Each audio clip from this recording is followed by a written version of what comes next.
नमस्कार दोस्तों, स्वागत है आपका आज के मुख्य समाचारों की वीडियो में। जी हां दोस्तों, यहां पर आपको देखने को मिलेगी सुबह से लेकर शाम तक की सारी के सारी बड़ी खबरें मुख्य समाचार ब्रेकिंग न्यूज अपडेट के रूप में। तो दोस्तों, आपसे रिक्वेस्ट है इस वीडियो को ज़्यादा से ज़्यादा लाइक और शेयर करें। तो दोस्तों, जान लेते हैं आज की पहली बड़ी खबर। संयुक्त किसान मोर्चा ने किया ऐलान, मानसून सत्र के दौरान हर रोज संसद के बाहर करेंगे प्रदर्शन। जी हां दोस्तों, संयुक्त किसान मोर्चा ने रविवार को कहा है कि मानसून सत्र के दौरान संसद के बाहर केंद्र के तीनों कृषि कानूनों के खिलाफ रोज करीब 200 किसानों का एक समूह प्रदर्शन करेगा। कृषि कानूनों के विरोध में 40 से ज्यादा किसान संगठन संयुक्त किसान मोर्चा के नेतृत्व में पिछले कई महीनों से प्रदर्शन कर रहे हैं। संयुक्त किसान मोर्चा ने संवाददाता सम्मेलन में बताया कि सत्र शुरू होने के 2 दिन पहले सदन के अंदर कानूनों का विरोध करने के लिए सभी विपक्षी सांसदों को एक चेतावनी पत्र दिया जाएगा। किसान नेता बलबीर सिंह राजेवाल ने कहा कि हम विपक्षी सांसदों से भी 17 जुलाई को संसद के अंदर हर दिन उस मुद्दे को उठाने के लिए कहेंगे, जबकि हम विरोध में बाहर बैठेंगे। हम उनसे कहेंगे कि संसद से बहिर्गमन कर केंद्र को लाभ न पहुंचाए। जब तक सरकार इन मुद्दों का समाधान नहीं करती है, तब तक सत्र को नहीं चलने दिया जाए। आपको बता दें दोस्तों, कृषि क्षेत्र में बड़े सुधारों के तौर पर सरकार ने पिछले साल सितंबर में तीनों कृषि कानूनों को लागू किया था।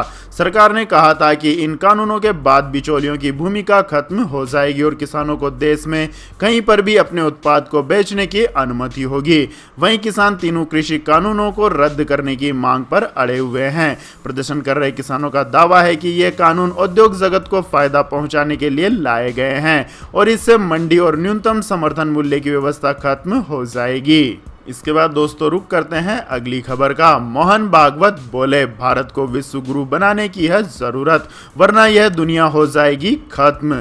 जी हां दोस्तों, आरएसएस प्रमुख मोहन भागवत ने मुस्लिम राष्ट्रीय मंच द्वारा आयोजित कार्यक्रम में कहा कि सभी भारतीयों का डीएनए एक है, चाहे वे किसी भी धर्म के हों। साथ ही उन्होंने एकजुटता का आह्वान करते हुए कहा कि भारत को विश्व गुरु बनाना यह दुनिया की आवश्यकता है, वरना यह दुनिया नहीं बचेगी। डॉक्टर ख्वाजा इख्तियार अहमद की किताब द मीटिंग ऑफ माइंड्स के लॉन्च कार्यक्रम के दौरान आरएसएस प्रमुख मोहन भागवत ने कहा कि हिंदू मुस्लिम एकता भ्रामक है, क्योंकि वे अलग अलग नहीं बल्कि एक हैं। पूजा करने के तरीके के आधार पर लोगों में भेद नहीं किया जा सकता है। आरएसएस प्रमुख मोहन भागवत ने मॉब लिंचिंग पर बोलते हुए कहा कि भीड़ द्वारा पीट पीट कर की जाने वाली हत्या में शामिल होने वाले लोग हिंदुत्व के विरोधी हैं। देश में एकता के बिना विकास संभव नहीं है। एकता का आधार राष्ट्रवाद और पूर्वजों की महिमा होना चाहिए। आगे उन्होंने कहा कि हम लोकतांत्रिक देश में रहते हैं, यहाँ हिंदू या मुसलमानों का प्रभुत्व नहीं हो सकता, केवल भारतीयों का ही प्रभुत्व हो सकता है। उन्होंने कहा कि अल्पसंख्यकों के मन में डर बैठा दिया गया है कि आप हिंदू राष्ट्र में रहोगे तो मुश्किल है, जो गलत है। दूसरी जगह पर मुश्किल होती होगी। भारत में संविधान उसकी रक्षा करता है।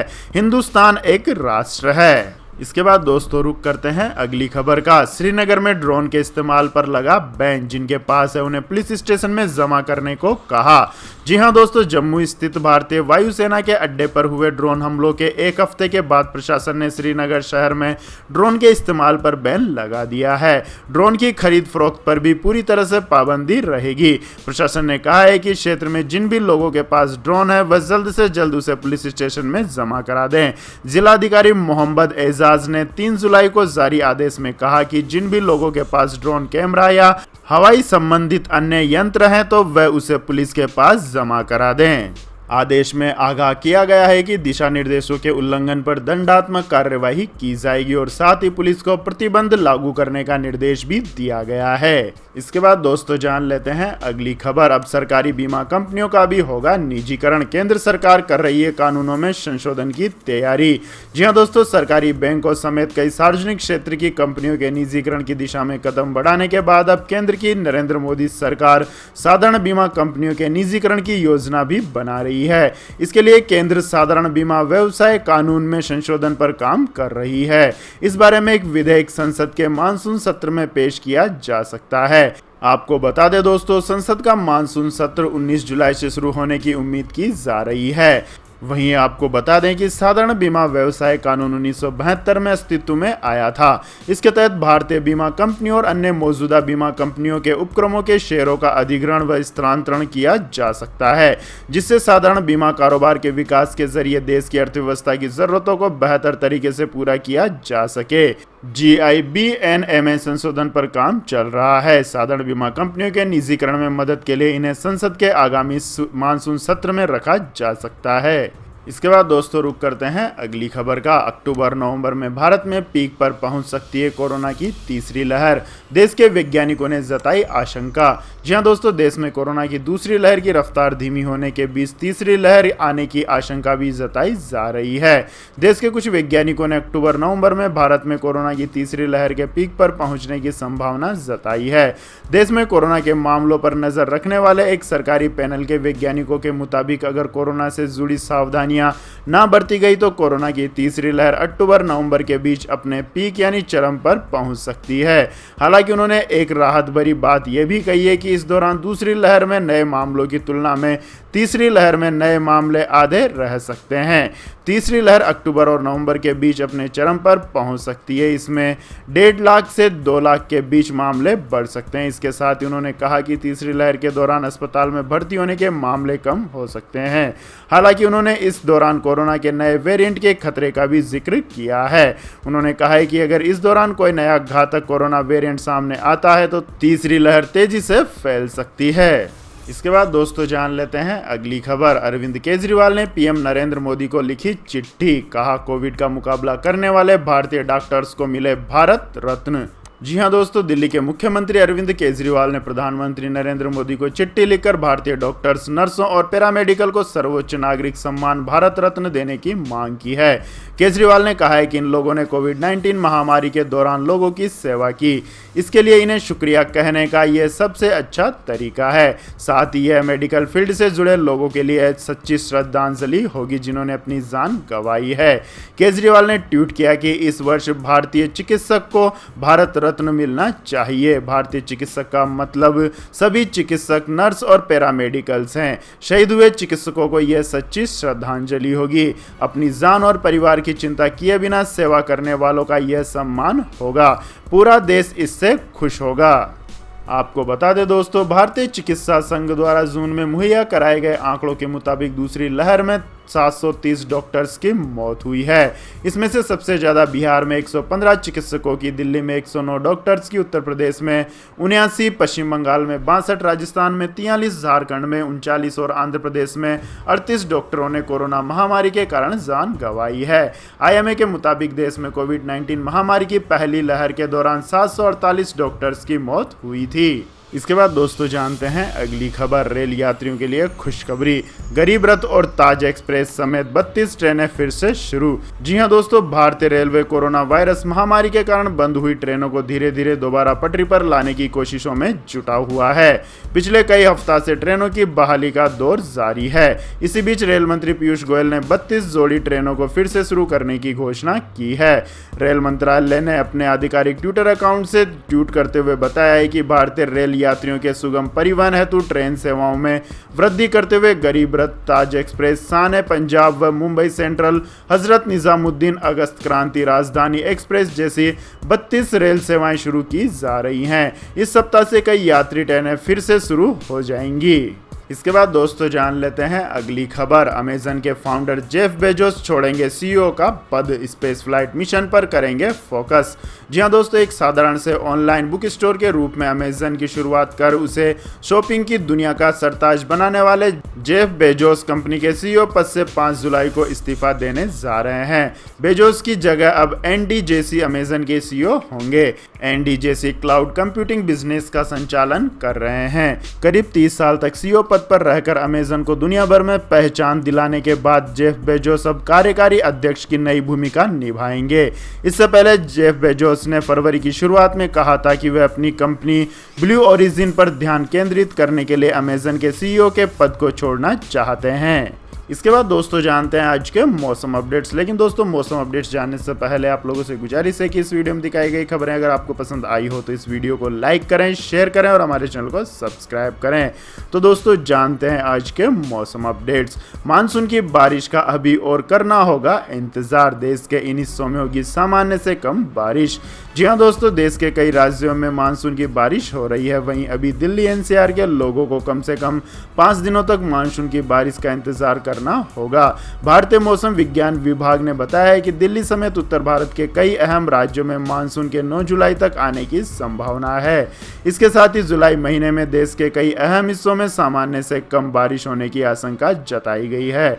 मौसम विभाग के अनुसार उत्तर पश्चिम भारत के कई क्षेत्रों, मध्य भारत और पूर्व और उत्तर पूर्वी भारत के कुछ हिस्सों में सामान्य से कम बारिश की संभावना है। देश के बाकी हिस्सों में मानसून के सामान्य से अधिक होने के अनुमान जताया गया है। मध्य प्रदेश, छत्तीसगढ़, उत्तर प्रदेश, बिहार, तेलंगाना, उड़ीसा, सिक्किम, अरुणाचल प्रदेश के दक्षिणी हिस्सों को छोड़कर अधिकांश पूर्वोत्तर में सामान्य से अधिक बारिश होने का अनुमान है। इसके बाद दोस्तों जान लेते हैं आज के पेट्रोल और डीजल के भाव। तो दोस्तों आज पेट्रोल में 35 पैसे और डीजल में 18 पैसे की हुई बढ़ोतरी। जी हाँ दोस्तों, पेट्रोल डीजल के दामों में एक बार फिर इजाफा हुआ है। तेल कंपनियों ने आज पेट्रोल और डीजल की कीमतों में बढ़ोतरी कर ली है। दिल्ली में आज पेट्रोल की कीमत में 35 पैसे प्रति लीटर और डीजल के दाम में 18 पैसे प्रति लीटर का इजाफा हुआ है, जिससे दिल्ली में 1 लीटर पेट्रोल की कीमत 99 रुपए 51 पैसे जबकि 1 लीटर डीजल की कीमत 89 रुपए 36 पैसे प्रति लीटर पर पहुंच गई है। इसके बाद दोस्तों जान लेते हैं अगली बड़ी खबर। सोना खरीदने वालों के लिए खुशखबरी, 9,000 रुपए तक हुआ सस्ता। जी हां दोस्तों, सोना चांदी की कीमतों में इस हफ्ते लगातार गिरावट देखने को मिली थी, लेकिन शुक्रवार को MCX पर गोल्ड का भाव हल्की बढ़त के साथ बंद हुआ। शुक्रवार को बाजार में गोल्ड का रेट 324 रुपए की तेजी के साथ 47,587 रुपए प्रति 10 ग्राम के स्तर पर बंद हुआ था। हालांकि सोना इस समय भी अपने ऑल टाइम हाई रिकॉर्ड से करीब 9,000 रुपए सस्ता मिल रहा है। गोल्ड ने अगस्त 2020 में ऑल टाइम हाई रिकॉर्ड बनाया था। उस समय सोना 56,200 रुपए प्रति 10 ग्राम के स्तर पर चला गया था। इसके बाद दोस्तों जान लेते हैं अगली खबर। ब्रिटेन में स्कूली बच्चों की खुरापात, ऑरेंज जूस से तैयार कर रहे हैं कोरोना की फेक पॉजिटिव रिपोर्ट। जी हाँ दोस्तों, बच्चे बड़े ही शरारती होते हैं। स्कूल न जाना पड़े इसके लिए वो तरह तरह के बहाने तलाशते रहते हैं। ब्रिटेन में बच्चों का एक ऐसा ही अनोखा बहाना सामने आया है। यहाँ के कुछ स्कूली बच्चे ऑरेंज जूस से कोरोना की फर्जी पॉजिटिव रिपोर्ट तैयार कर रहे हैं। दरअसल कोरोना पॉजिटिव होने वाले बच्चों को स्कूल में 2 हफ्ते की छुट्टी मिल जाती है, लेकिन अब इन बच्चों की पोल खुल गई है। यहाँ के टीचर्स को पता चल गया है कि बच्चे कोरोना की रैपिड एंटीजन टेस्ट के दौरान स्लेब्स के बदले ऑरेंज जूस का इस्तेमाल कर रहे हैं। कोरोना की ऐसी फर्जी रिपोर्ट के बारे में पता चला तो ब्रिटिश अखबार द गार्जियन ने खुद इसकी जांच लैब में की। पता चला कि ऑरेंज जूस में वायरस नहीं है, बल्कि ऐसा जूस में मौजूद एसिडिटी पदार्थ के चलते हुआ है। साथ ही ये भी पाया गया है कि सिर्फ ऑरेंज जूस ही नहीं बल्कि दूसरे ड्रिंक, केचप और कोको कोला के इस्तेमाल से भी रैपिड एंटीजन टेस्ट में पॉजिटिव रिपोर्ट आ रही है। इसके बाद दोस्तों जान लेते हैं अगली खबर। हुंडई का बड़ा फैसला, भारत में बंद की अपनी कॉम्पैक्ट SUV वेन्यू। जी हां दोस्तों, दक्षिण कोरियाई वाहन निर्माता company Hyundai Motors India limited ने अपनी कॉम्पैक्ट SUV वेन्यू को बंद करने का फैसला लिया है। कंपनी ने वेन्यू को 2 साल पहले 2019 में लॉन्च किया था। कंपनी ने यह फैसला ग्राहकों की जरूरतों और बाजार की गतिशीलता के अनुरूप लिया है, जिसके तहत वेन्यू लाइनअप के 5 वेरिएंट्स को बंद किया जा रहा है। इसमें diesel version E 1.5 litre MT और S 1.5 डीजल MT हटा दिए गए हैं। वहीं जिन पेट्रोल वर्जन को बंद किया जा रहा है उनमें S 1.0 petrol IMT, S 1.0 petrol DCT और SX ऑप्शनल 1.0 पेट्रोल MT शामिल हैं। आपको बता दें दोस्तों, वेन्यू कॉम्पैक्ट SUV के 2 वेरिएंट SX और SX ऑप्शनल ट्रिम जुलाई 2020 को लॉन्च किए थे। ये दोनों जारी रहेंगे। ये दोनों ही वेरिएंट इंटेलिजेंट मैनुअल ट्रांसमिशन के साथ लॉन्च हुए हैं। इसके SX वेरिएंट की कीमत 9.99 लाख रुपए है, जबकि SX ऑप्शनल वेरिएंट की प्राइस 11.08 लाख रुपए है। इसके अलावा हुंडई के लिए नया स्पोर्ट ट्रिम भी लॉन्च किया गया है, जो पेट्रोल और डीजल दोनों ऑप्शन के साथ आता है। इसकी एक्स शोरूम कीमत करीब 10.20 लाख रुपए है और 11.12 लाख रुपए के बीच है। तो यह थी दोस्तों आज की सभी महत्वपूर्ण बड़ी खबरें। और दोस्तों बारी आती है आज के माइंड क्विज क्वेश्चन की, जिसका जवाब देकर आप बन सकते हैं एक शानदार उपहार के विजेता। तो दोस्तों आज का सवाल है, खिलाड़ियों को भारत सरकार द्वारा दिया जाने वाला सर्वोच्च सम्मान कौन सा है? जी हाँ दोस्तों, अगर आपको इस सवाल का जवाब आता है तो तुरंत कमेंट सेक्शन में लिख दीजिए। इस वीडियो को लाइक कीजिए, शेयर कीजिए और हमारे चैनल को सब्सक्राइब करके बेल आइकन का बटन भी दबा लें। धन्यवाद। जय हिंद, जय भारत, वंदे मातरम।